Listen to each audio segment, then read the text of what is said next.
This ties so closely, in my opinion, to business planning. Yeah. And if you look at prospecting, you can look at it as you identified, either passively or actively. Yeah.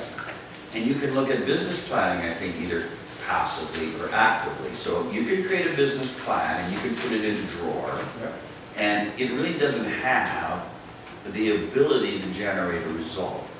For years in our office, one of our top producers, every year when he had a business plan done, he would post it right there where people walking by the office could see it. And what that did was, subconsciously almost, it created an accountability, right?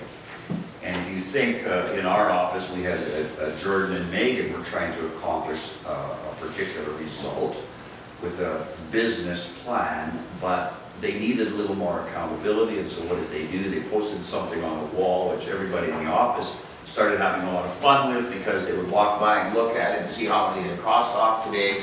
And so what it does is it creates accountability. And for me, there's so many parallels between business and being successful in business and sports.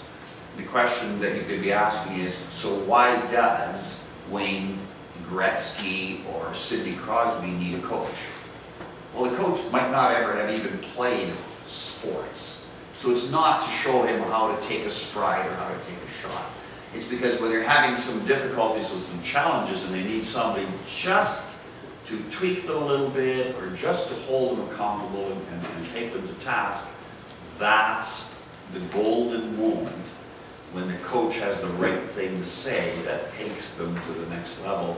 And it is the accountability, as Kelly has mentioned. I mean, you know, and you can't ask your wife to be your accountability partner, because that's a sure way to get a divorce. You know, so it has to be somebody who's in a position where getting accountability from them is okay. Right. So I think accountability is just such a huge part of this whole process. And I just want to. I want to chip in on another reason for why I like coaching, and that is a selfish reason. Yeah.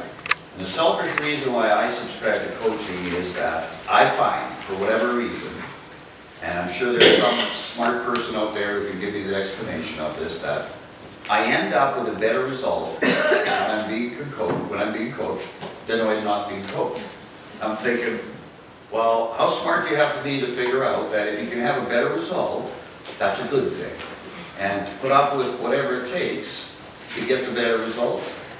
I'm cool with that. So it's a selfish reason why I subscribe to coaching. I want a better result. Right. That's it.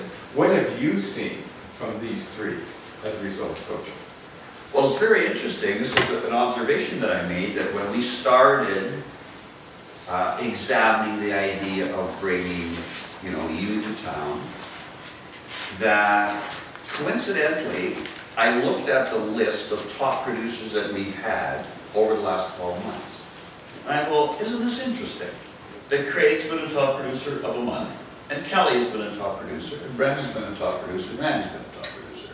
Now, is that pure coincidence? And I'm thinking, I don't think so.